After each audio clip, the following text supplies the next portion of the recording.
The slap echoed so sharply it didn't sound real. It sounded like something scripted, like something that shouldn't happen in real life. But it did, and every single person in that cabin felt it. And the man who got hit, he didn't move.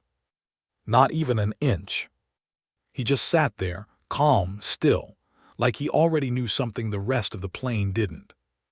Ethan Cole had chosen that seat carefully. 2A. Window first class, quiet. He didn't care about luxury. He cared about space and silence and time.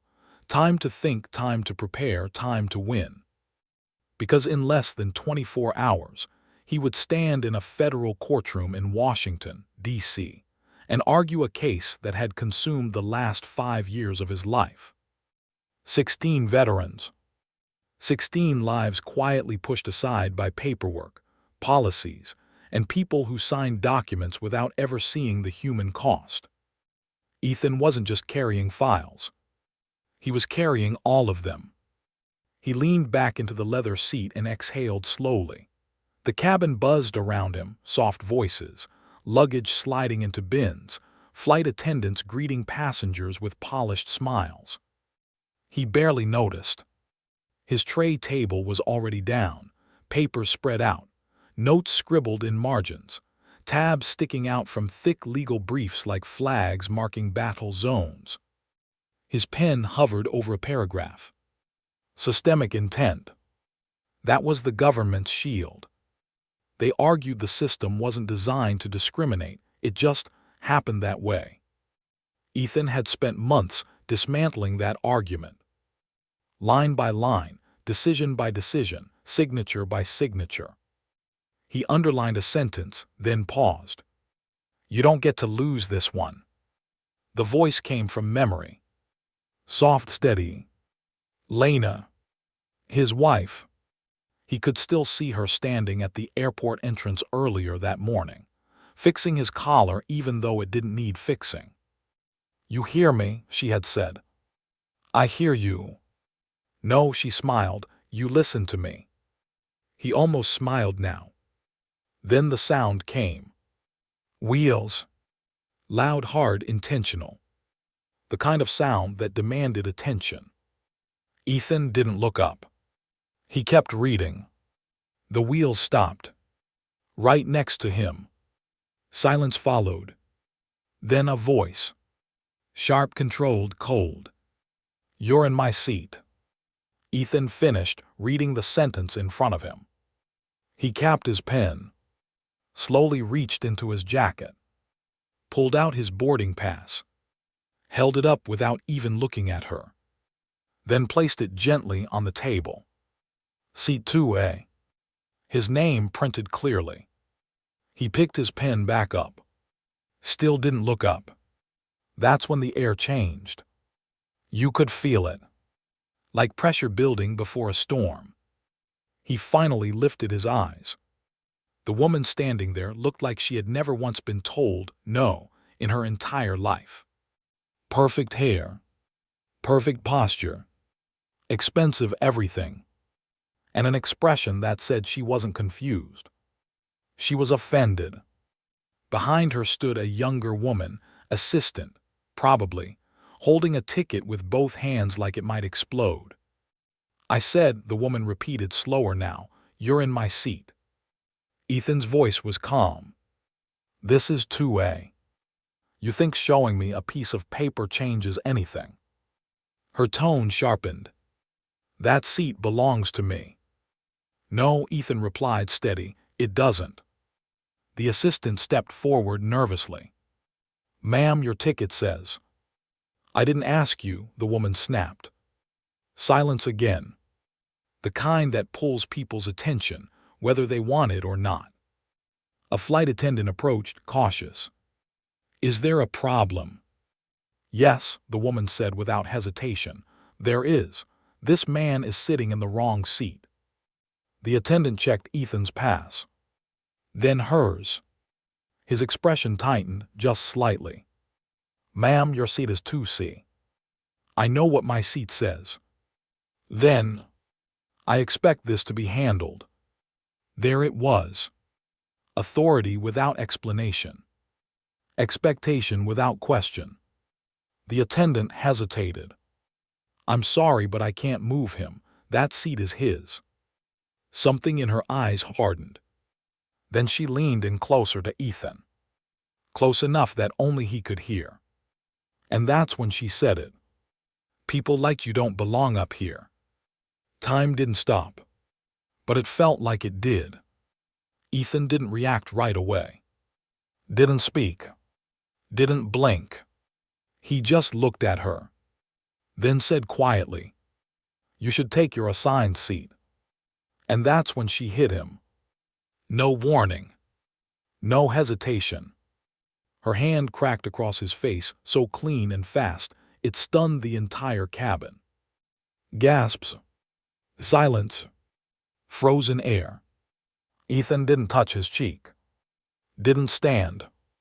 Didn't raise his voice. He simply turned his head forward again, like nothing had happened. But something had. Something big. And the people watching knew it. They just didn't know how big yet. Captain Laura Mendes stepped into the aisle seconds later. She didn't rush. Didn't raise her voice. But everything shifted the moment she arrived. "What happened here?" she asked. No panic, no guesswork. Just authority. The attendant, started. "I was provoked," the woman cut in immediately.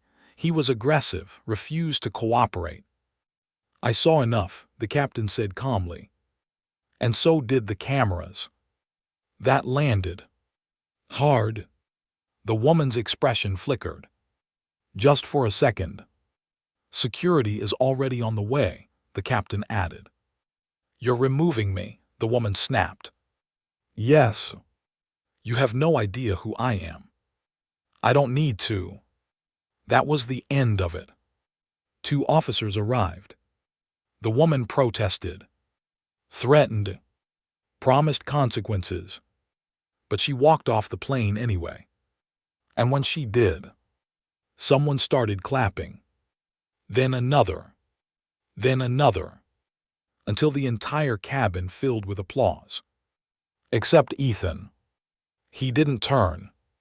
Didn't acknowledge it. He just sat there. Still. Quiet. Focused. Like the real story hadn't even started yet. Because it hadn't. Not even close. Across the aisle, a man leaned slightly toward him. Well, that was something. Ethan looked up. The man smiled politely. Refined, controlled. "I'm Charles Whitaker." Ethan nodded once. "Ethan Cole." Recognition flashed in Whitaker's eyes. "Oh, I know who you are." Pause. "The veteran's case." Ethan said nothing. Whitaker leaned back slightly. "Big case, important one." Another pause. Interesting timing for travel. There it was. Subtle. Clean. But intentional. Ethan felt it immediately. This wasn't small talk. This was positioning. Whitaker smiled again. "Good luck tomorrow." Then turned away.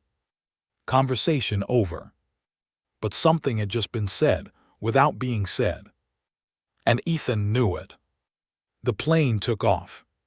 But Ethan didn't go back to his notes. Not yet. Instead, he opened his laptop. Not the case folder. Another one. Documents. Old records. Names. Dates. Patterns. He started searching. And what he found made his stomach tighten. 3 hours later, while most of the cabin slept, Ethan was building something else. A second case. One nobody saw coming. By the time the plane landed, everything had changed. Because the video. It was already everywhere. Someone had recorded everything. The slap. The silence. The removal. The applause.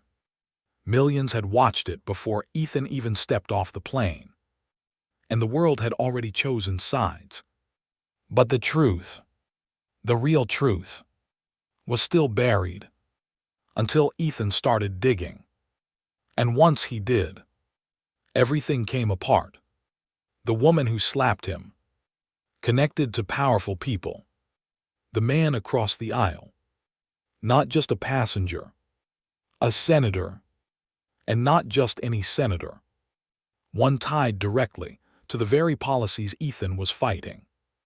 Then came the documents, signatures, internal memos, letters sent to veterans telling them to give up. It wasn't random. It wasn't a broken system. It was designed. And the slap, that wasn't just arrogance. It was pressure, a warning, a message. But they picked the wrong man, because Ethan didn't react emotionally. He responded strategically. He gathered evidence, built timelines, connected names, and when he finally walked into that courtroom, he wasn't just arguing for 16 veterans anymore. He was exposing a system. The verdict didn't come easy, but when it came, it changed everything. The case was reopened, the ruling overturned. The veterans won, all 16. The senator resigned. Investigations followed. Careers ended. And the woman, her lawsuit collapsed. Publicly, completely. But the moment that mattered most didn't happen in court. It happened on a quiet phone call. An old veteran's voice on the other end, shaking slightly. "I got my benefits today." Pause.